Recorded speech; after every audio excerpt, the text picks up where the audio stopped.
Imagine stepping into a home that looks perfectly normal, tidy rooms, family photos on the wall, maybe even the smell of cookies baking in the kitchen. But behind that warm and welcoming image lies something else, something darker. Now picture the moment a seasoned detective walks through that same front door, expecting a routine interview, only to uncover a chilling secret hidden in plain sight. A secret that will shake even the most experienced officers to their core. This isn't just another crime scene. This is where a mother, someone everyone in the neighborhood trusted, kept her most horrifying truth buried, literally, beneath her own roof. And tonight, you're about to find out what that secret is. But fair warning, this story doesn't just expose what happened. It forces us to ask how well we really know the people closest to us.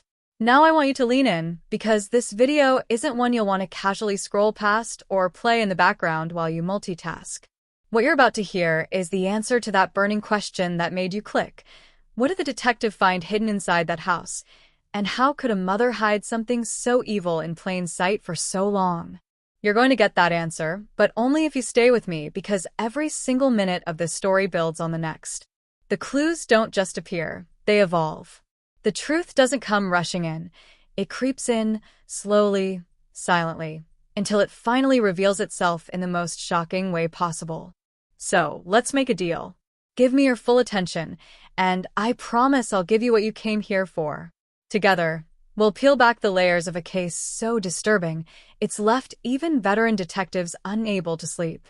This story isn't just about a crime. It's about trust. It's about deception. And it's about how the people we believe are protecting us can sometimes be the ones we should fear the most. I want you to picture someone you love. Maybe a mom, an aunt, a teacher, someone gentle and caring. Now, imagine finding out that everything you believed about that person was a lie. That's the emotional core of this case.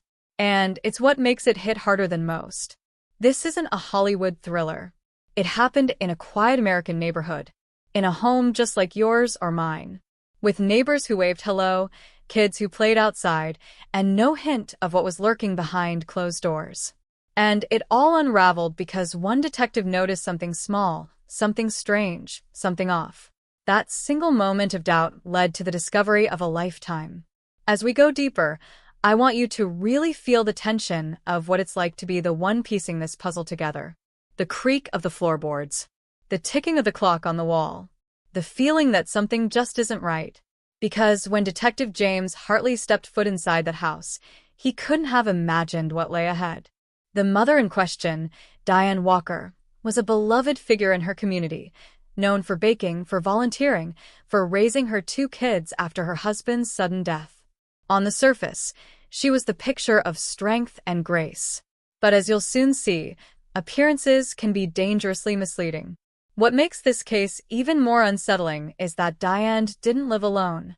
Her teenage children shared that same space. They laughed at the dinner table, did homework at the kitchen counter, celebrated birthdays in the living room, all while something sinister lingered just out of view. The truth didn't just hide, it adapted. It blended in. And when it was finally exposed, it left a trail of psychological devastation that no one in the town will ever forget. That's what makes this story not just disturbing, but unforgettable. Because it makes you question every smile, every hug, every word spoken behind the walls of a so-called happy home. You're probably wondering, what was the turning point? What did the detective see, hear, or feel that made him realize something was terribly wrong? Was it the way Diane hesitated when answering a simple question? A missing piece of furniture? An odd smell? That's exactly what we're going to uncover together. But I need you to stay with me, because this isn't a story that can be rushed. It demands your focus. It deserves your attention. And once you hear what really happened inside that house, you'll understand why. Throughout this video, we'll explore not just the facts of the case, but the emotions behind them. The fear, the betrayal, the slow, creeping realization that something isn't right. That's where the real horror lies. Not in the blood or the violence, but in the subtle ways evil hides behind the everyday. You'll meet neighbors who never suspected a thing, friends who now question every memory, and most importantly, You'll follow the footsteps of a detective who refused to accept the surface story and instead kept digging until he uncovered the truth Diane Walker never intended for anyone to see. As we move forward, we'll look at key evidence, audio recordings, journal entries, and chilling home footage that the police eventually recovered. You'll learn how Diane managed to maintain her illusion for years and what finally shattered it. We'll discuss psychological red flags, manipulation tactics, and how trauma can be both a mask and a weapon. This is the kind of case that keeps professionals awake at night. It's the kind that changes careers, ruins lives, and sparks nationwide headlines. And it's one you'll never forget once you know the full truth. Now, I'm going to ask you something personal. Have you ever felt like something wasn't quite right with someone close to you? Like there was a hidden side of them, something they never let anyone see? That's exactly the kind of gut instinct Detective Hartley felt the moment he stepped into Diane's home. And that instinct led him down a rabbit hole of deception, fear, and irreversible choices. But the real twist? It wasn't just about what he found. It was where he found it and who helped him uncover it. We're only at the beginning of this story, but already the pieces are starting to form. A smiling mother, a picture-perfect house, a hidden chamber, and a detective who refused to walk away. But what comes next is where things really take a dark turn.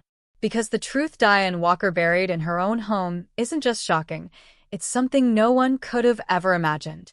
And just when you think you've figured it out, you'll realize you haven't. So buckle in. Don't scroll away. Don't pause. Because the next chapter is where everything changes.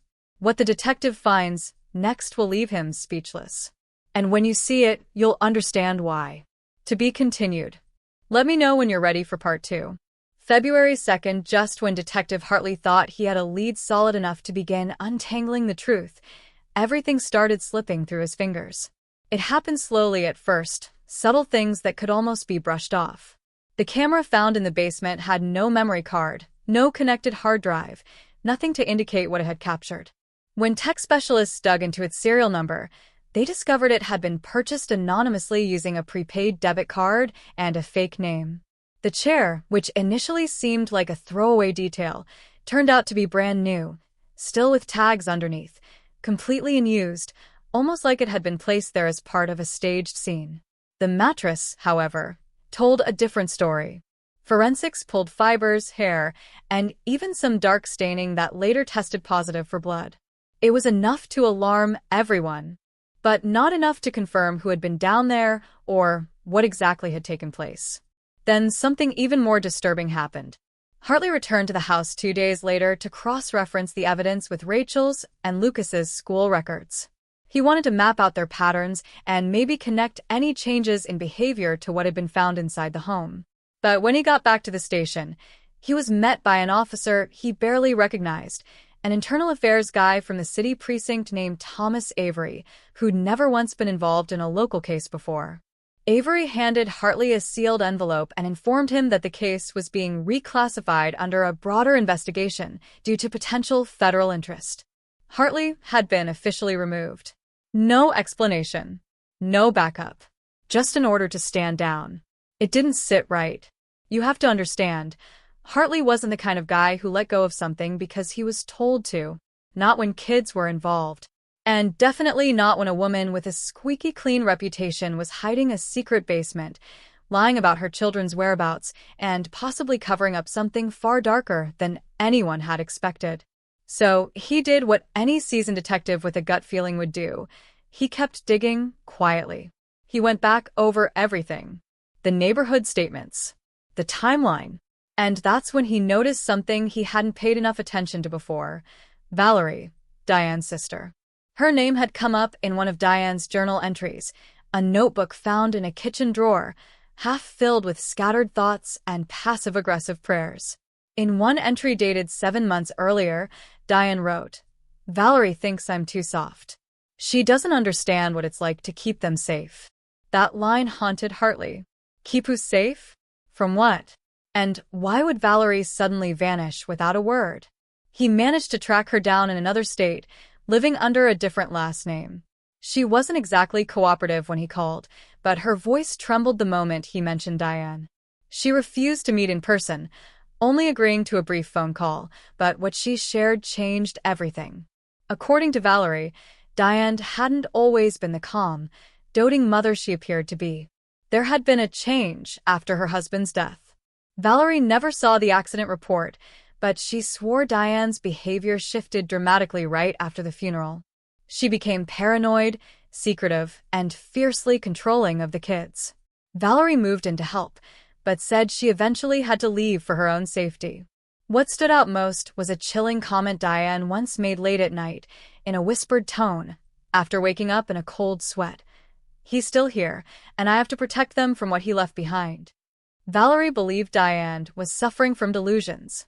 But now, Hartley wasn't so sure. And just when it seemed like things couldn't get any stranger, Hartley's personal laptop, which he had been using to keep off-the-books notes, was stolen from his locked vehicle. The only thing missing was that laptop. His badge, gun, and even cash were untouched. No sign of forced entry. It was a clean job, surgical. Like someone had known exactly what to look for. A few nights later, he received a burner text from an untraceable number. "Stop. You don't know what she's capable of." No name. No follow-up. And that's when it really sank in. He wasn't just chasing the truth. He was stepping into something buried deep, something layered in secrets and silence. Someone didn't want the truth to come out, and they were willing to go to great lengths to stop it. That same week, a new player entered the picture. A man named Eli Barker showed up at the precinct, claiming to be an old friend of Diane's from college. He said he'd come forward after hearing rumors of the investigation. On the surface, he seemed helpful, said he had emails from Diane, phone records, even photos that might explain some of her behavior. But Hartley couldn't shake the feeling that something was off about him. Barker was too smooth, too rehearsed, and strangely evasive when pressed for details about his past. When Hartley ran his name, the system returned 0 hits. No driver's license. No social. No record of any kind. It was like Barker didn't exist. When Hartley circled back to Diane's old college contacts, no one had ever heard of him. So, who was this man claiming to be her friend? What did he know that others didn't? And why, out of nowhere, had he shown up just as Hartley was being warned to walk away? That question lingered in the air like smoke as Hartley stared down the wall of clippings and evidence he'd hidden in a storage unit outside city limits. Diane's words, Valerie's fear, Rachel and Lucas's silence. And now, Eli Barker, an enigma wrapped in a stranger's face. But nothing prepared him for the message he'd find taped to the unit door the next morning. It was a photo, one he hadn't seen before. It showed Diane standing in her basement, long before the investigation had begun. She wasn't alone. A shadowy figure stood just behind her, partially blurred, almost unrecognizable. But what made Hartley's blood run cold wasn't the figure's presence. It was the handwritten note scrawled across the bottom in red ink. "You're looking at the wrong person." And just like that, the entire case tilted on its head. As Hartley stared at the photo taped to the storage unit door, the sense of dread tightening around him became suffocating. The image itself was already disturbing, but the message written in red ink pushed it to a different level. It didn't just question his assumptions, it directly challenged his entire investigation. Everything he thought he knew, everything he'd risked so far, now felt like misdirection. And that figure in the photo, just blurred enough to remain anonymous, wasn't just standing behind Diane. They were watching her, intimately close, like they belonged there. Whoever sent the message wasn't just trying to throw him off. They were taunting him, daring him to go deeper, to keep pulling at threads that could unravel something bigger than he'd expected. But what haunted him most was the possibility that they were right. What if Diane wasn't the monster? What if she was covering for someone else? He returned to the precinct in a haze of questions, and that's when another curveball hit him. One of the tech officers who'd been analyzing the basement footage, what little they had recovered, was suddenly gone. Officer Reed had been meticulous, the type to double and triple-check every shred of evidence, and he was known for documenting everything. But now he was unreachable. No call, no email, just a short resignation notice typed and left in his locker. When Hartley went to find his hard drive, it was missing. The only copy of the low-resolution clips pulled from the corrupted basement camera was gone. No backups. No paper trail. It was like Reed had never been involved. Hartley's gut twisted. This wasn't just a rookie getting spooked. Someone had gotten to him. That same day, Hartley received an unexpected call from Child Protective Services. An anonymous tip had been filed claiming that Diane's children, Rachel and Lucas, had been placed under duress by law enforcement and that Hartley had violated procedural boundaries by interviewing them off the record. The complaint was serious enough to launch an internal review. Suddenly, he was no longer just an investigator, he was a target. They were trying to discredit him from the inside, and he could feel the walls closing in. He knew this kind of pushback only happened when someone, somewhere, was desperate to keep something buried. With pressure mounting and leads slipping through his hands, Hartley did something risky. He went back to Diane's house alone, after hours, without notifying anyone. He needed to see the basement one more time. But when he arrived, the lock had been changed, and a new surveillance system had been installed. The place was sealed up tight, and it wasn't by the local police. Whoever had taken over the house had done it with authority and access Hartley didn't have anymore. As he circled the perimeter looking for a way in, he spotted a figure watching him from across the street.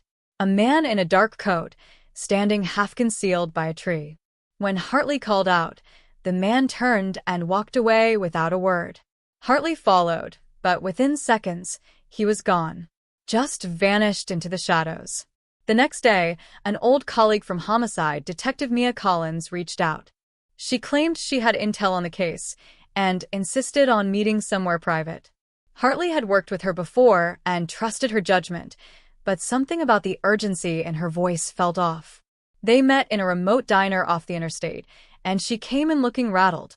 Her hands trembled as she pulled out a manila envelope and slid it across the table. Inside were copies of old mental health evaluations, documents from nearly 10 years ago. The name on the forms? Diane Mercer. According to the records, she had been committed briefly for a psychological breakdown following her husband's death. She'd been diagnosed with paranoid delusions and auditory hallucinations. It had been sealed from public record, never surfaced in the background checks, and never mentioned by Diane or her family. Mia looked at him and whispered, "There's more." She wasn't alone in that hospital. Hartley leaned in, heart pounding as she continued. There was another patient, Eli Barker. They shared group therapy sessions for months. That's how they met. And they weren't just acquaintances. They were intimate. Suddenly, everything started making sense. Eli's sudden appearance, his lack of a background, the fact that he claimed to be an old college friend. That had been a lie. He wasn't part of her past life. He was part of the part she tried to erase. The one she'd hidden from everyone, even her kids. But before Hartley could ask more, Mia paused. Her eyes flicked to the window like she'd seen something or someone outside. She stood up abruptly and said, "I shouldn't have come. You don't understand what they're capable of." Without another word, she walked out and disappeared into the night. Hartley opened the envelope again and noticed one last piece of paper tucked into the back. It wasn't a hospital form. It was a letter, handwritten, from Diane to Eli. "If they ever find out what we did to him, everything will fall apart. Promise me you'll never say a word, not even to the children."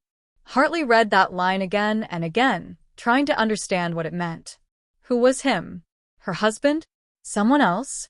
And what had they done that was so devastating it couldn't even be shared with their own children? Every answer led to more questions, and the line between victims and suspects was blurring by the second. As Hartley left the diner and drove into the foggy night, his phone buzzed with a new message, blocked number. He opened it slowly, heart thudding in his chest. It was a video. Just 6 seconds long. Grainy. Shaky. But clear enough. It showed Rachel, sitting in the basement, whispering to someone off-screen, "I didn't mean to hurt him. Mommy said it was the only way." Hartley hadn't slept in nearly 30 hours.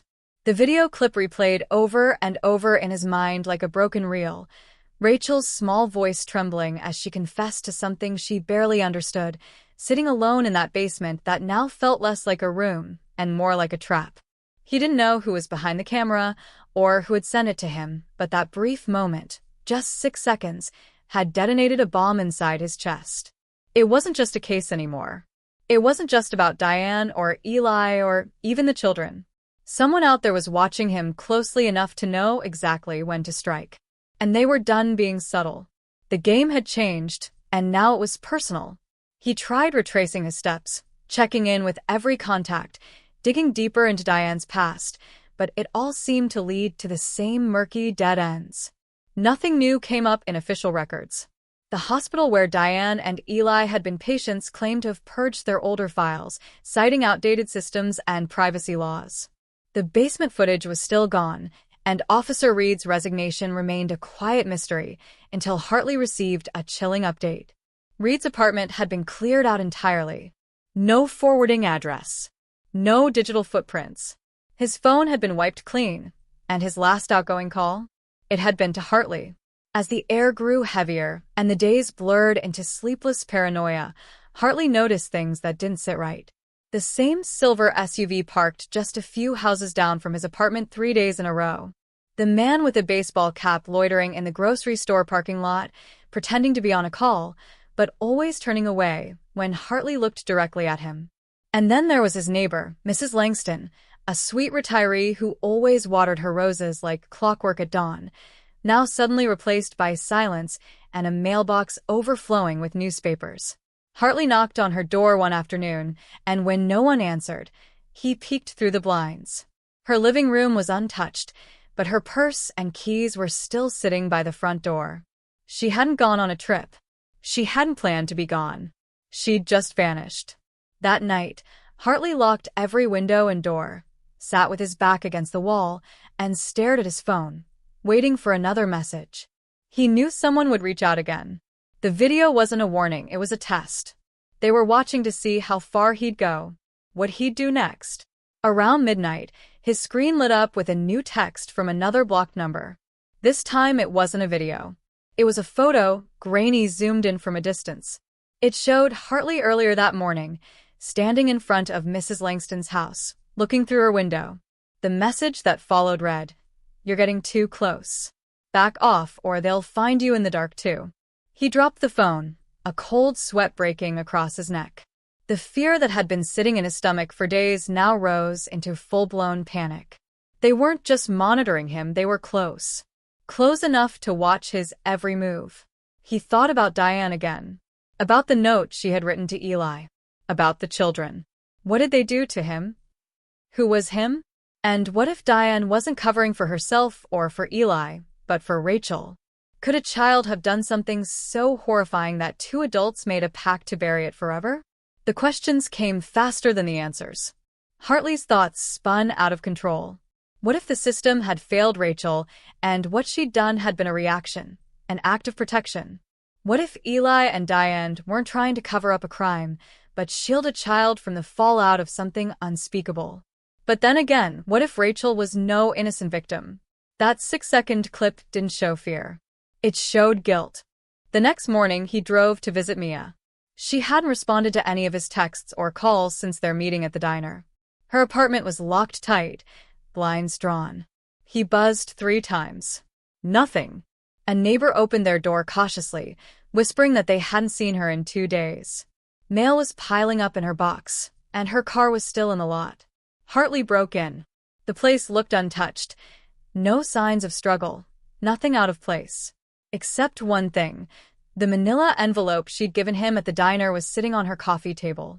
He had it with him, tucked in his briefcase. There couldn't be 2 copies. Someone had brought it back.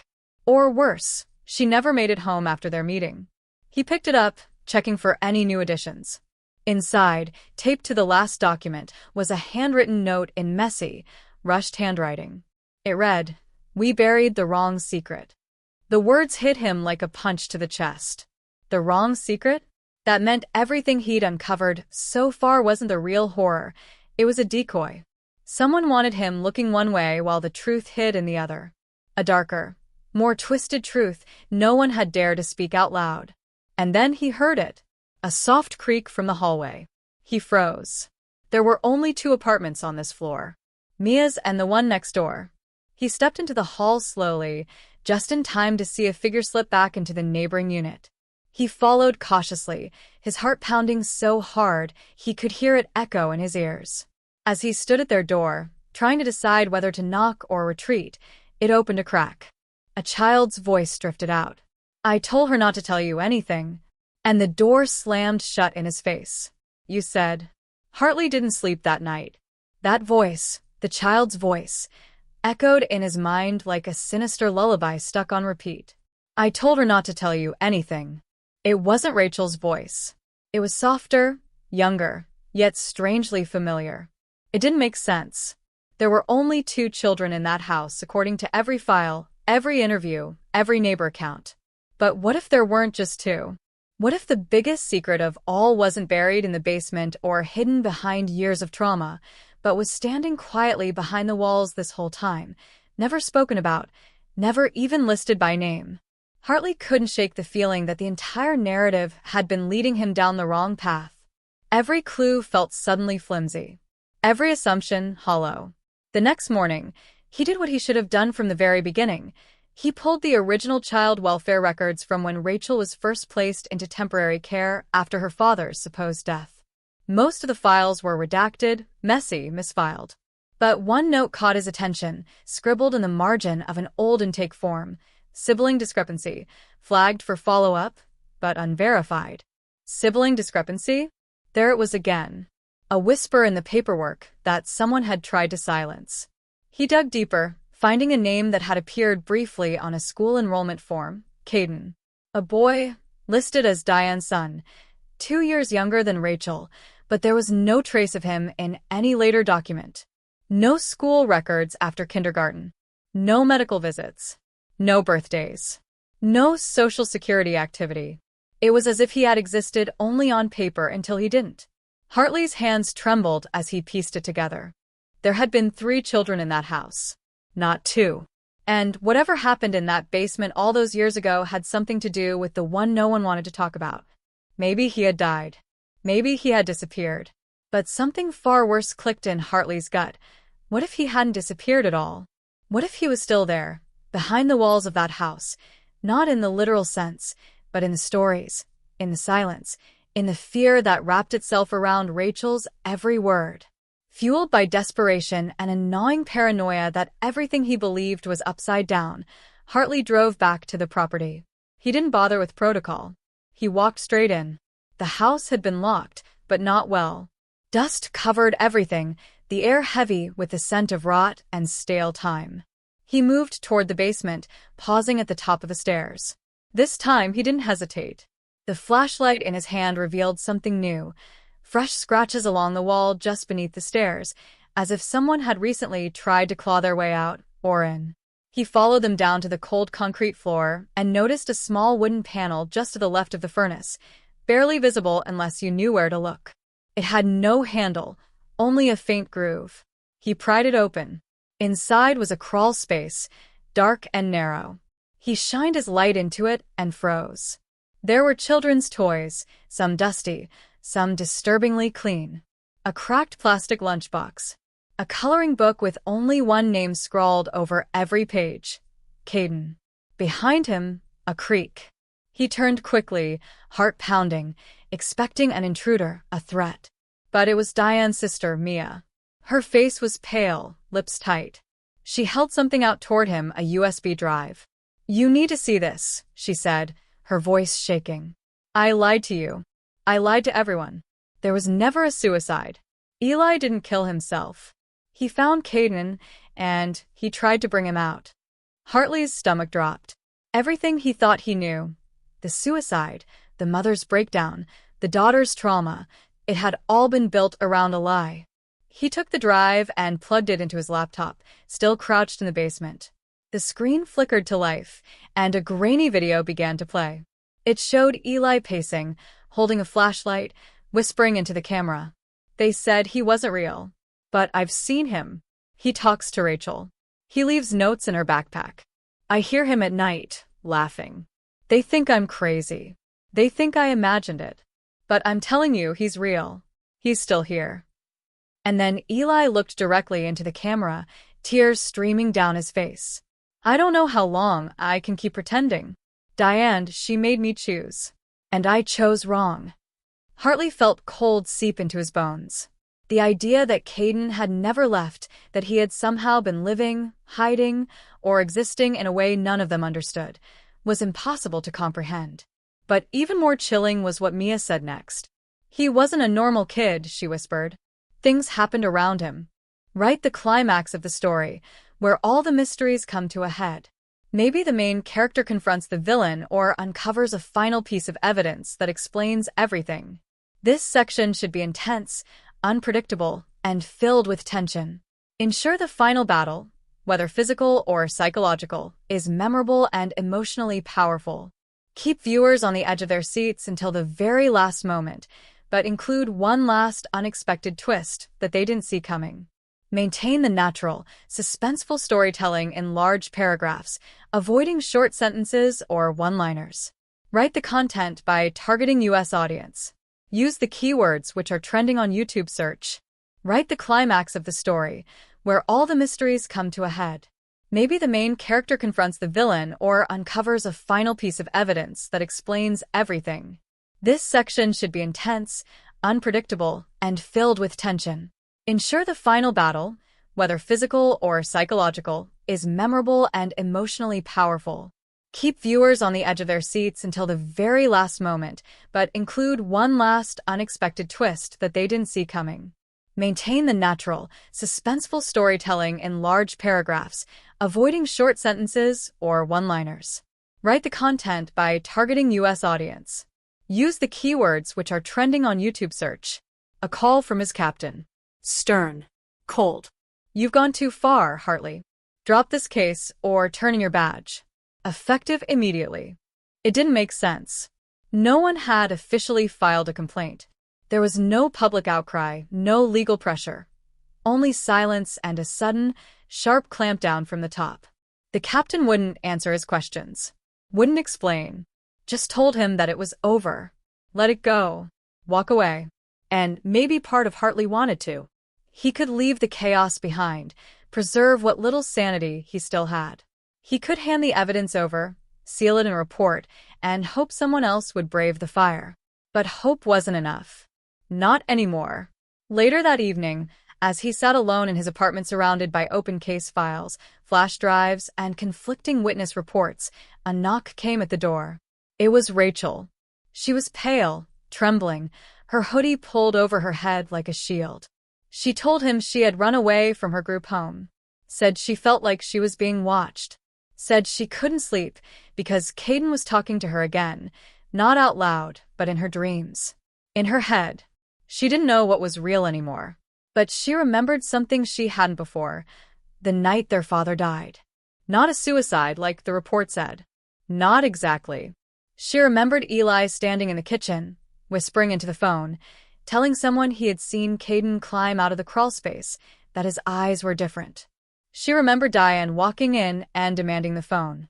And then, nothing but screaming. Hartley didn't know if Rachel was reliving trauma or confessing truth. Maybe it was both. But then she looked him in the eyes and asked him a question that shattered him. If you find him, what are you going to do with him? Hartley had no answer. And then she handed him something. A small, crumpled photo. Faded, edges torn. It showed 3 children, Rachel, another child Hartley recognized as her brother Ezra, and a 3rd boy, tucked between them. Pale. Wide-eyed. Half his face smudged out by time or deliberate damage. But on the back, written in Diane's careful handwriting, was the name Caden Eli McAllister and the words, "Protect him, no matter what it takes." Before Hartley could respond, Rachel stood and walked out. No goodbye. Just a quiet, haunted exit that left the room colder than before. Outside, the wind picked up, howling through the cracks in the windows. And from somewhere in the distance, barely audible but unmistakably real, came a child's laugh. Not playful, not innocent, but sharp and knowing. The kind of laugh that says, "You're too late." You said. Hartley stood outside the rusted gate of the old private care facility deep in the mountains, his breath fogging up under the night air. It was supposed to be abandoned, decommissioned years ago, but the photo of Caden said otherwise. The building loomed before him like a sleeping beast, windows darkened, silence stretching in every direction. The GPS had cut out miles back, and the final leg of the drive had been made by memory, instinct, and desperation. Every warning, every threat he'd received had brought him to this exact place. It was no longer about justice. It was about survival, about bringing to light what had festered in the shadows for far too long. The inside of the building reeked of disinfectant and mildew, its corridors eerily intact, untouched by time. Hartley moved cautiously, flashlight in hand, gun holstered but ready. The halls were lined with outdated medical posters, patient doors still labeled with first names and intake dates. Some rooms looked like they hadn't been entered in years, but others were still in use. He found makeshift restraints attached to hospital beds, fresh footprints in the dust, and trays of food, cold but recent. As he descended into the lower levels, past the power room, and through a hidden corridor behind a supply closet, he found a door marked Biomonitoring Unit. Inside, he found what had haunted his nightmares. Caden sat on a steel-framed bed, eyes sunken, hair matted. He barely reacted as Hartley burst in. Machines beeped steadily beside him, for lines dangling from his arm, notes clipped to the foot of the bed. The boy looked older, far older than the last documented photo. He looked broken. Hartley approached slowly, whispering his name. Caden blinked once, twice, then mouthed something Hartley didn't catch. He leaned in closer. "They said you wouldn't come." Before Hartley could respond, the lights snapped on. A door slammed behind him. The sound of boots echoed through the room. Hartley turned, and there she was, Diane McAllister. But this wasn't the distressed, grieving mother he'd encountered at the beginning of the case. This Diane was ice-cold, sharp, and entirely in control. Dressed in a pristine lab coat, she looked more surgeon than mother. Her voice cut through the room like a scalpel. "I knew you'd never stop," she said calmly, stepping closer. "That's what makes you predictable." Hartley raised his weapon instinctively, but she didn't flinch. She gestured toward Caden. "You think you're saving him? He's safer here than he's ever been. You don't understand what he's capable of." It was then that Hartley realized Diane wasn't just protecting a secret. She was guarding something she believed was bigger than the law, bigger than morality. She pulled out a thick file and tossed it onto a nearby table. Inside were years of psychological assessments, neurological scans, and footage, hours of Caden being studied, tested, monitored like some kind of experiment. It wasn't Munchausen. It wasn't delusion. Caden had been the center of a black-budget behavioral program for high-risk juveniles, a covert government-backed operation Diane had once helped oversee. After the program was shut down, Diane had gone rogue, continuing the experiments on her own son, convinced he was a unique subject whose brain activity could predict violent behavior before it happened. Ellis, Mia, even Rachel, all had played parts in covering it up. Some out of loyalty, others for profit. Hartley's hands shook. The system he once served had morphed into a monstrous machine, using science and secrecy as justification for inhumane control. But Diane wasn't done. "You still don't get it," she said, her voice rising. "Caden's not just a test case. He's the prototype. The first of many. And now that you've seen this, you have two choices: join me, or disappear like the others." The moment was tense, suffocating. Hartley glanced back at Caden, who was now standing, trembling, IVs ripped out, eyes wild and pleading. Something inside him shifted. The boy didn't need a savior. He needed a chance to be human again. Hartley turned the gun on the machines, firing off round after round, sparks flying, monitors exploding. Chaos erupted. Diane lunged forward with a syringe, but Hartley tackled her, slamming her to the ground. Caden screamed, a raw, guttural sound that shook the room. Doors burst open as hidden security stormed in, but Hartley grabbed Caden and ran. Through corridors, down stairwells, into the dark woods. Helicopters roared overhead. Dogs barked in the distance. Hours later, Hartley sat in a roadside diner miles from the site, Caden curled up in a booth beside him, asleep for the first time in what looked like years. The facility would be gone by morning, cleaned, erased. Diane? Vanished. No records. No proof. The only thing left was Caden's existence and the knowledge that somewhere out there, the experiment wasn't over. And just as Hartley reached for his coffee, his phone buzzed. A new message. No number. You freed the boy, but you'll never stop the program. And attached to it, a blurry photo. Not of Caden, of Rachel. Bound. Eyes wide. Behind her, another woman in a lab coat. One Hartley hadn't seen before. The nightmare wasn't over. The storm had passed, but the air still hung heavy with questions that would never be fully answered. Weeks after the escape, Hartley found himself far from the flashing lights and suffocating politics of the force, tucked away in a quiet town where no one knew his name. The case was officially closed, deemed a fabrication cooked up by a rogue detective who'd let obsession override protocol. All the evidence, what little he managed to save, had either vanished or been buried under miles of red tape. The footage from the facility? Gone. The files on the behavioral experiments?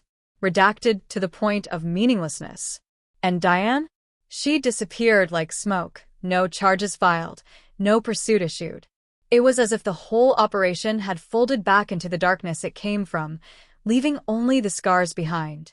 Caden was now under a new name, living in a protective foster program that Hartley personally vetted, though even that felt like a gamble in a world where the people behind the curtain never stopped watching. The boy rarely spoke, but when he did, it was always about simple things, his favorite colors, animals he liked, cartoons he remembered. It was as if some part of him had pressed reset, trying to reclaim the childhood that was stolen from him in sterile rooms and behind two-way mirrors. Hartley visited often, always unannounced, always expecting to find something out of place. But time passed, and for a while, it seemed like the ghosts were gone. Still, he couldn't shake the feeling that the story wasn't truly over. There were too many unanswered questions that clawed at him in the dead of night. Who were the others Diane mentioned? What happened to Rachel? And who was the woman in the photo? Another scientist, or someone pulling Diane's strings all along? He replayed the last message he received again and again in his mind. You freed the boy, but you'll never stop the program. Was it a threat? A warning? Or simply the truth? Hartley knew the system had layers he'd barely scratched, and for every villain he exposed, there were 10 more hiding behind well-funded silence. In moments of reflection, Hartley wondered whether any of it had made a difference. You said. Hartley barely had time to process what he'd seen on that photo before everything around him began to unravel. That night, something shifted. The walls closed in tighter. He no longer felt like a man chasing the truth. He felt like prey, cornered, being hunted by something just beyond the veil of understanding. The warning signs were subtle at first. His car's tires slashed in a secured garage. Files from the case, ones he kept locked in a desk drawer, mysteriously replaced with blank pages. Even the digital records he'd backed up, the ones only he had access to, suddenly vanished from the encrypted drive. It was like the case was erasing itself, bit by bit, taking his sanity with it. The deeper Hartley pushed, the faster the resistance came. Mia stopped answering his calls. She blocked him from visiting Diane again, claiming it was for his own good. He knew that phrase too well. It was what people say when they're hiding something that could destroy you. Hartley went to confront her in person, but her apartment had been cleared out. Every picture, every document, every trace of her and Rachel's lives gone. Not moved. Not packed. Scrubbed. The landlord claimed no one had lived there in weeks. He was being gaslit in real time, the truth slipping like smoke through his fingers. In desperation, Hartley turned to one of the last people he trusted, Detective Ellis, a grizzled veteran who had mentored him during his rookie years. Ellis always seemed unshakable, rooted in the old-school sense of justice, and Hartley clung to that stability like a lifeline. He brought Ellis everything, what he'd found, what he'd lost, what he now feared. At first, Ellis listened carefully, nodding with that slow, calculating calm that had comforted Hartley for years. But then, something changed in his face. A flicker. A pause too long. He asked Hartley to leave the evidence with him, to give him time to go through it thoroughly. That's when Hartley knew. Hours later, he broke into Ellis's garage. What he found confirmed his worst fear. A hidden safe tucked behind loose drywall, filled with documents that should have never left the evidence room. Original interview transcripts, medical records, unredacted child services reports. But most damning of all was a sealed envelope labeled with Diane McAllister's name and a date that preceded Caden's disappearance by nearly a year. Inside was a psychological evaluation detailing her request for voluntary inpatient psychiatric treatment, specifically warning of uncontrollable delusions and the possibility of Munchausen by proxy behavior if left untreated. The report had never been filed. Instead, it was hidden, buried in Ellis's garage. Hartley staggered backward, ball rising in his throat. Ellis had known. He'd helped suppress the truth. Hartley had walked right into the belly of a system designed not to protect children, but to protect itself. His phone buzzed then, a text from an unknown number. "You were warned. Let it go, or next time, it's not your files that disappear." His blood ran cold. This wasn't about Caden anymore. It hadn't been for a long time.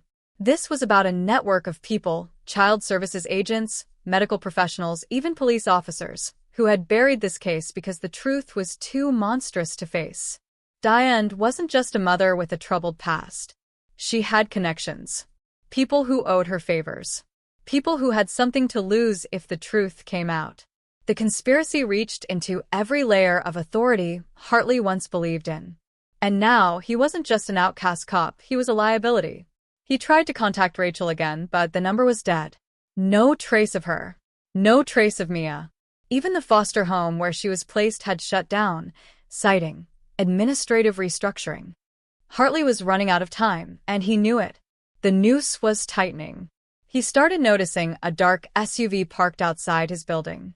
His internet cut out randomly, his bank accounts froze without reason, and he began getting calls from collections agencies for credit cards he never opened. They weren't just warning him, they were dismantling his life. Still, he couldn't stop. Not when he received one final, damning clue. A blurry photo slid under his door in the middle of the night.